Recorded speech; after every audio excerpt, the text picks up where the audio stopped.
Hi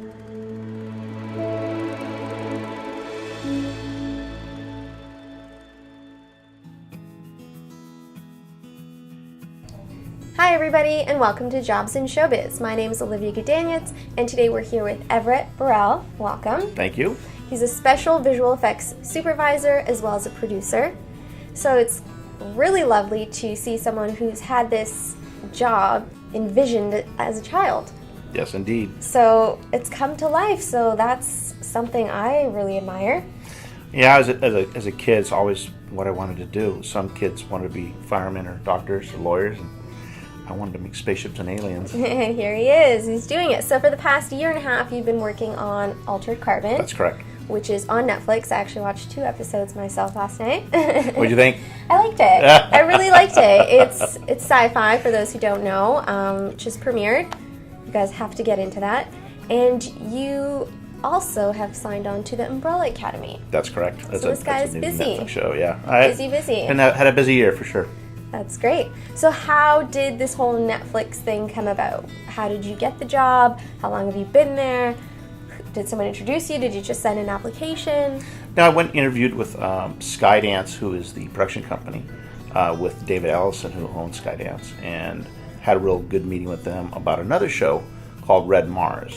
Okay. And that show never actually went through, but they remembered me, and they asked me if I wanted to do Altered Carbon, so I went and met Lita Kalagridis, our showrunner, and the other producers, and we got along really, really well, and we're off to the races. Okay, and what's your role specific at Netflix? Right now, I'm a special visual effects supervisor, but I'm also an associate producer. That's kind of fancy. What does that mean? That means I'm certainly in charge of a lot more things in post-production, besides just visual effects. So I work with the digital intermediate, I work a lot with the sound designers, I work a lot with the editorial. So I'm much more involved than just making pretty pictures.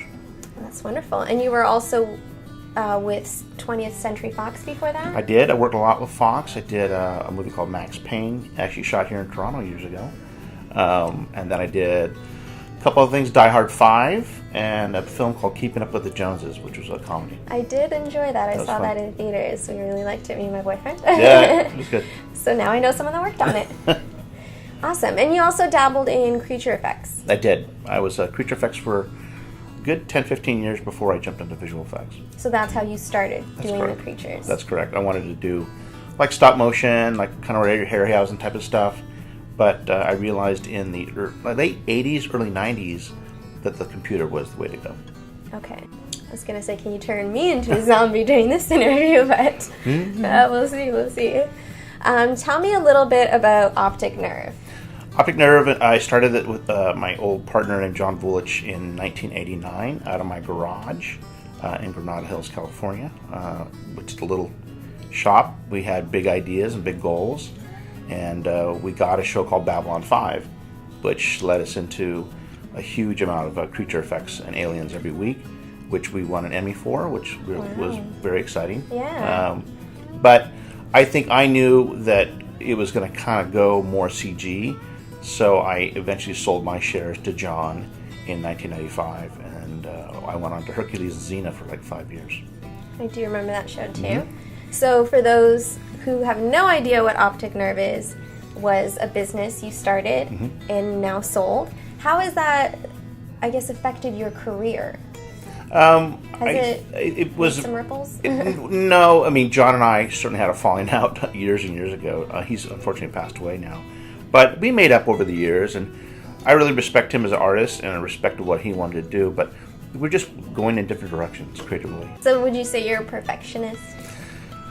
On certain things, yes. I'm sure a lot of people ask that question too. For sure, but I also know the responsibility of getting it done on time, and that if I need to pick my battles, I can't just be nitpicky on everything. I have to nitpick on certain things, but I know it's time to move on.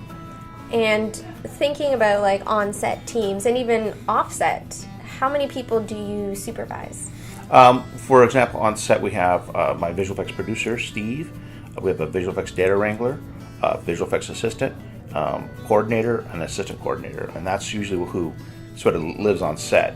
And then in post-production, I manage the editors, the DI facility, and also any of the vendors that work around the world. Wow. So do you train them as well, or you're no? just They should be knowing their stuff by now. But yes, of course, especially if it's a PA, we'll definitely train the PAs. And do you do the hiring? Yes, I do a lot. Oh wow! So I guess applications should be sent your way, and now your email is flooded. Bring them on in. Awesome. Are there any, I guess, complications that have come up on set, or any favorite movies that you worked on? Something that stands out for you that I guess you wish you either had more information about, or you just want to share with our viewers? I think one of the most fun films I worked on was called Fury with Brad Pitt. Because Brad was so cool as an actor and as a person. Yeah. It was really inspiring to see an actor that dedicated. He would get there early. He would work out with the crew. He was super nice and approachable. And it just kind of gave me a really good image of, well, that's a movie star. And he was just not only a great actor, but he was just a really good person. And what did you do on that film in specific? I helped out with all the tank battles and enhancing explosions and just stuff you couldn't do practically because it wasn't safe. We built a CG tank for some shots because the tanks are rare and they're antiques, so you can't blow them up. Right. And how long does it take, say, the show wrapped today? How long would it take the turnaround to actually, I guess, see a final product on your end? It depends. We're probably between 20 and 25 weeks before you start seeing the final product, and then it speeds up after that. Once the vendors sort of do their first pass and they understand the effect, then they get better and more efficient at it as we go. So, but in general, it could take 6 months. So we are at Spin, the VFX studios here in Toronto, and now Everett's going to show us a few pieces of his demo reel and how, I guess, certain projects came together and just a few tips and tricks. And let's say all the war things that we've been seeing, do you get references from, say, other films, or? We do a lot of research, yeah. Research is big. Definitely, I'm a huge World War II fan of, the era of vehicles and tanks, and I certainly have looked at a lot of, how helicopters fly, how tanks work. So that's a fun part of the job is I get to go to a lot of great places where you normally wouldn't be allowed in, like Army bases, and that's so neat. And a lot of really interesting locations that are just forbidden. Normal people can't go because we're doing all the research on the project. But especially vehicles. It's a big one. Understanding how helicopters fly and how a tank moves. It's a very big part of the job. When you come to Toronto, you always work with Spin? Not necessarily. I mean, I've used Spin in the past. I happen to be using Spin on the Umbrella Academy. But they're really good people, and I love using them. It just depends on, the studio also has a say in who gets hired. I'm not just the only one. So I'll present my favorites. Sometimes it works out, sometimes it doesn't. But we've always stayed friends. But you're actually from LA. I am from Los Angeles, that's correct. And so is there like a Spin over there, or is there another big house? No, there's, I think Spin is only here in Toronto, but there are visual effects houses all over the world. But because of the lucrative tax credits here in Toronto and Vancouver, that's why we do a lot of this stuff here.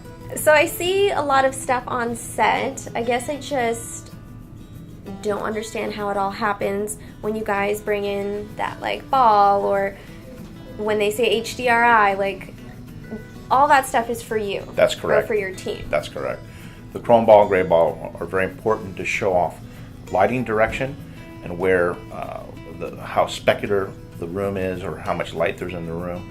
And the HDRI mimics that environment perfectly by taking it's a fisheye lens that takes multiple brackets of exposures of the environment, and that's what we use as our lighting guide in CG.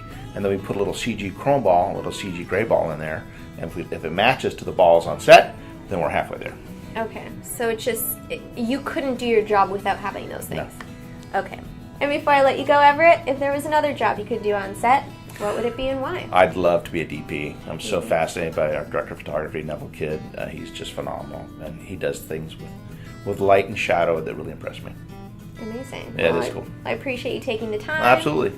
And as always, thanks guys for watching. If you enjoyed this video, hit the like button, and we will see you guys soon. Bye. Bye.